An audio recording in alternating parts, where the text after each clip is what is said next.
Hello, my name is Juliana, and for those of you that do not know me, I am one of your mob co-presidents. And in just a second, my other beautiful co-president and I are going to voice our thoughts about the racism and prejudice that is happening in our nation right now. Hi everybody, my name is Emma, and I am so excited to announce that I'm going to be your mob co-president next year alongside Juliana. I'm literally so excited to lead alongside her. She is such a beautiful person inside and out, and she has this passion and this love for God and for His creation and for her friends and family.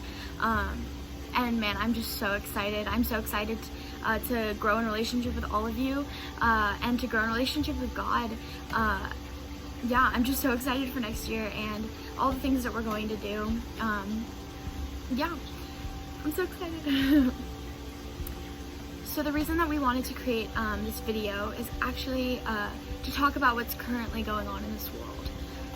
It's so sad, and it seems to be the #1 topic now, and we're no experts. We don't have all the answers, but we are Christians and we are high school students, which most of you on this page probably are, and we wanted to just say what we believe about it and just give our word on it. And we just figured that it's better not to stay silent. We didn't want to stay silent as mob. So yeah, thank you for tuning in, and yeah. I would just like to share with you all something that I wrote down that I believe is relevant to what is currently going on. So, you are 6 years old on a playground. You watch as a bully pushes another kid down. The bully walks away, the damage done. You now have 2 options. You can either go and you can help that other kid back up, or you can walk away ignorant that anything ever happened. If you choose option 1, maybe you'll even help the kid fight the bully. The bully in this case represents any person that believes that they are a superior race simply because of a false privilege given to them by their own ancestors. The kid on the ground represents any person of color, and as for the rest of us, we are the bystander. But you see, if the bystander helps the kid fight the bully, this is to help the hurting kid stop hurting, not to highlight the achievements of the bystander. Those of us that are bystanders in this equation, we can do our best to sign petitions, to offer our support, to love with everything that we have, to love because love is accompanied by action. But we need to recognize that this movement is not about us. See, all lives matter. But all lives will not matter until Black lives matter, until we are all equal the way that God called us to be. Hey everybody, so I'm actually going to read a blog post that I wrote the other day. I figured it's just something that I want to share in words, in spoken words with you. Our world has become a whirlwind of racism. I feel swept up in it all. I open my social media accounts to hundreds of posts on this topic. Millions of people across the nation are fighting for equality in our lands, yet the oppressor still seems to be winning. The oppressor will always win as long as there is an oppressor. We need to change our hearts. The world was not made for hate. We were not made for hate. We were each created different for a reason, and I am confident that that reason is not to give us permission to hate and discriminate. The reason is because each of us have something to give. Each of us has different gifts and abilities. None of us are exactly the same, and that is the beauty of humanity. So why is our world turning the thing that makes us beautiful into an ugly, chaotic mess? I can tell you one reason: selfishness. We are all guilty of this. We all have looked out for ourselves before others more times than we can count. But the selfishness I'm talking about is a deeper rooted one. A sense that drives all of who we are and all of what we do. One that cannot look beyond the self, cannot look at the full picture. We all have our own perspectives and views of the world we live in, but none of us can deny the fact that human beings were meant to live together and live selflessly. So I ask you, how have you been selfish in your past?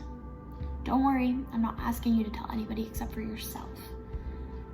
The first thing we must do in order to change is to recognize that there is something there that needs to change. So tell yourself right now in your head, write it out on paper, in your notes app, whatever. Just write it out. Something that I've struggled with a lot is that I want to change everybody. I want everyone to choose love rather than hate and choose to see the good in each and every person. We all have bad, we all have done bad things, but we all are good too. We all have good in us and we all ultimately are the same. I wish I could snap my fingers and the whole world believes that, but I'm afraid it's not quite that simple. But what we can do is recognize that we are all a part of a web. I'm connected to my friends and family, and they are connected to their friends and family, and so on. We are all connected. So don't let hate reach across this web. Let love run through the strings. A quote that I came across by Lauren E. Really just gives us this picture of how we all are connected and that it's not all up to us individually. It's not all up to just one person. While wandering a deserted beach at dawn, busy in my work, I saw a man in the distance bending and throwing as he walked the endless stretch towards me.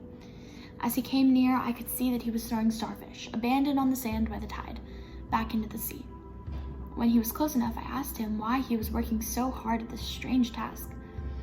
He said that the sun would dry the starfish and they would die. I said to him that I thought he was foolish. There were thousands of starfish on miles and miles of beach. One man alone could never make a difference. He smiled as he picked up the next starfish. Hurling it far into the sea, he said, "It makes a difference for this one." I abandoned my writing and spent the morning throwing starfish. So this storm that is sweeping our country, as I've titled this blog post, starts in an unexpected but common place. It starts within your own hearts and your own homes. The lessons that you were taught as a child lead to the way that you navigate the world and the way you impact those around you. The lessons that stem from an early age lead to the way that you teach your own kids, and so on and so on. The way we impact people directly affects the way that people impact others. Stop the cycle of hate and selfishness. It doesn't have to continue. Take a stand and recognize that people who teach you these things, whether it's your family, your friends, your teachers, your mentors, those you see at the store, your government officials, etc., don't have responsibility for your own actions. That is all you. Now, I'm not saying that all family members, friends, government officials, and people are bad. And within each person, I'm not saying that all their lessons and advice are bad. But at the end of the day, it is up to us to discern good from bad. This all sounds so complicated and difficult, but I promise you it isn't. Today, choose love. In every single thing that you do, realize what your intentions are. Follow the good ones, leave the bad ones behind. It's a process. We all fall short one way or another. In this world, there's so much hate and racism and sexism and homophobia, but there doesn't have to be. The answer is simple. Choose love. Let that settle in your heart. Spend time reflecting on ways you can choose love, and then take it minute by minute, hour by hour, day by day, decision by decision. If you mess up, you aren't done for. It isn't over. You simply just try again. Don't get discouraged by the imperfection that runs through us all. As you let love be at the center of all you are and all you do, take a minute to consider that love doesn't place a certain group of people above others. Love is equal and just. So the next time that you look at someone for their color of their skin or for their gender or their sexuality, stop and realize that you are seeing them as something that isn't as simple as you should see them. See them as human. The same as you, no matter what shade of skin they have, no matter who they are attracted to, no matter what belief systems they have, they are human. They are the same species as you. As humans, we are meant to look out for, love, and protect those who are also humans. Humble yourself. Love others and see the equality that is set before you and all people. Your judgments and criticisms do not matter. Not when it comes to justice and equality.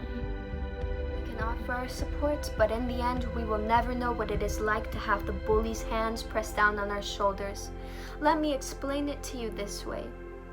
If you have 4 kids and one of them falls down and scrapes their knee, you are not going to give band-aids to all 4 kids. You're only going to give a band-aid to the one that got hurt.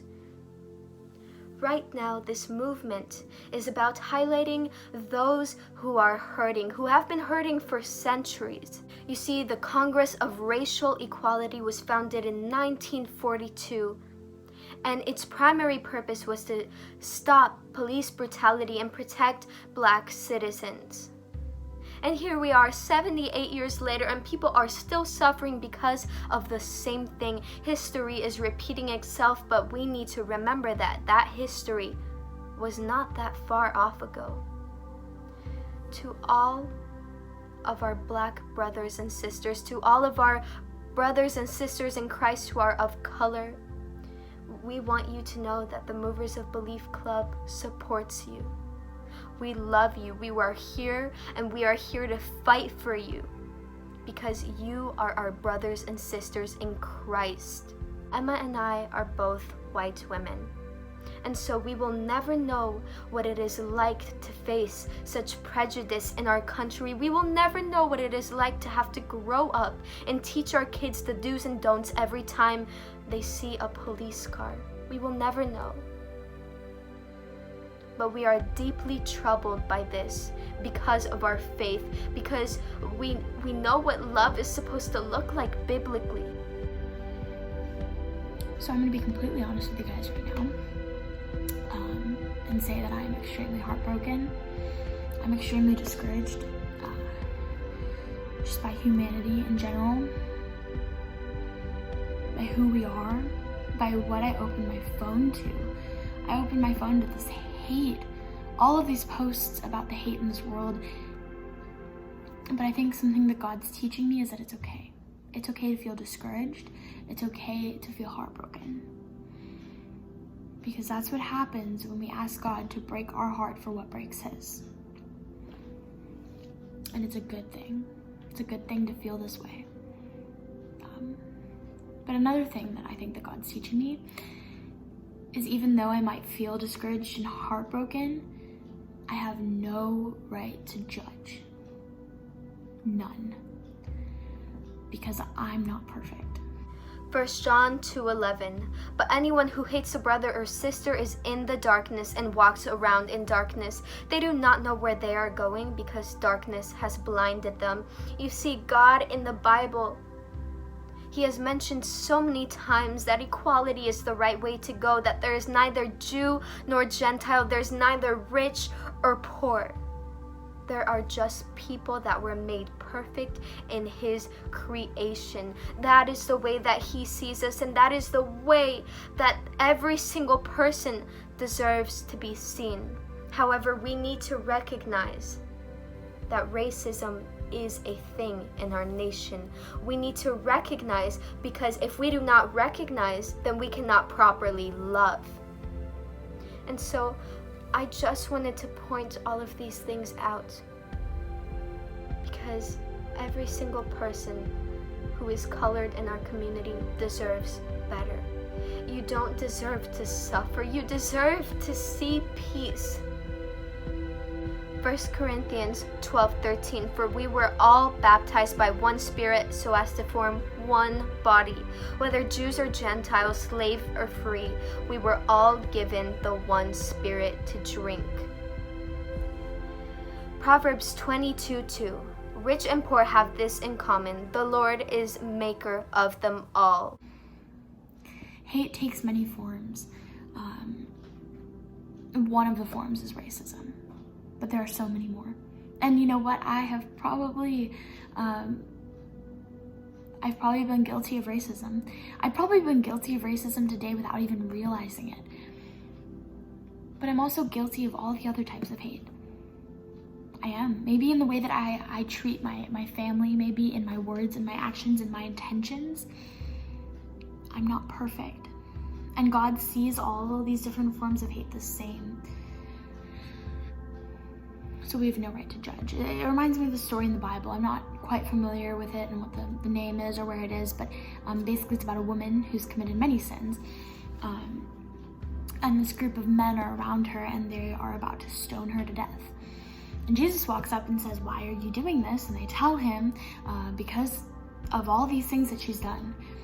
And he says, "Okay, all right. If there's any of you that have not committed a sin, that completely free of sin, has never sinned before, you can throw the first stone." Every single one of them walked away. But what's even cooler is something that my pastor said that I never realized before, is that the one person qualified to throw that first stone didn't. Jesus had never committed a sin before. And he chose, instead of throwing the stone, he chose to tell her, "You are forgiven. Do better."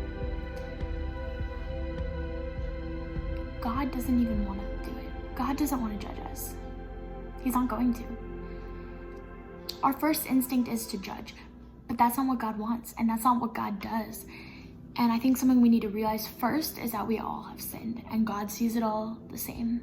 Something I need to work on is that I'm not better than anybody else because I'm a Christian. I'm not. We're all the same. And that my job isn't to judge. It's not what I'm called to do. I'm just called to love. So love. In my blog post, I was talking, just choose love. It's not hard. And it's something that I need to work on. Every choice is hard. Every time I have to choose between love and hate is hard. But it's something that we're called to do. Thank you so much for listening. So, as I mentioned before, as a white person, I will never know what it is like to experience the struggles and the hurt and the pain that some of you are experiencing right now. But my heart mourns for you. The mob's heart mourns for you. And we are here to offer our support and to love you as God has called us to love each other. John 13:34, "A new command I give you, love one another. As I have loved you, so you must love one another." That is the way that we are called to live. And so I am so sorry that any of you have ever felt like you are not loved in this nation that was supposed to protect you, that was supposed to give you peace. We love you. We are thankful for you. We are so glad that you are a part of our community. And if you are somebody who is not of color like Emma and I, we just want to say that there are ways to give. There are ways to sign petitions. There are ways to call justice organizations. There are so many things we can do to help. As Christians, we are called to do things peacefully, but there are a lot of things being handled in violent manners from both sides of the equation right now because people have been oppressed and hurting for so long, and their voices have been silenced for long periods of time, which God knows they deserve better than that. As Christians, it is also our job to love properly, and if we are to love properly, we must also stay educated during this time and recognize that racism is a thing, and also recognize the fact that there are a lot of radical groups right now, and there is looting that is happening from people who are not part of the Black Lives Matter movement. The Black Lives Matter movement is generally a very peaceful thing that is happening right now, and they just want justice and they just want their voices to be heard, which is totally reasonable. So stay educated as you go about your days, as you continue loving and supporting, and as you continue fighting for what is right and for your beliefs. So thank you for tuning in. We love you. Bye.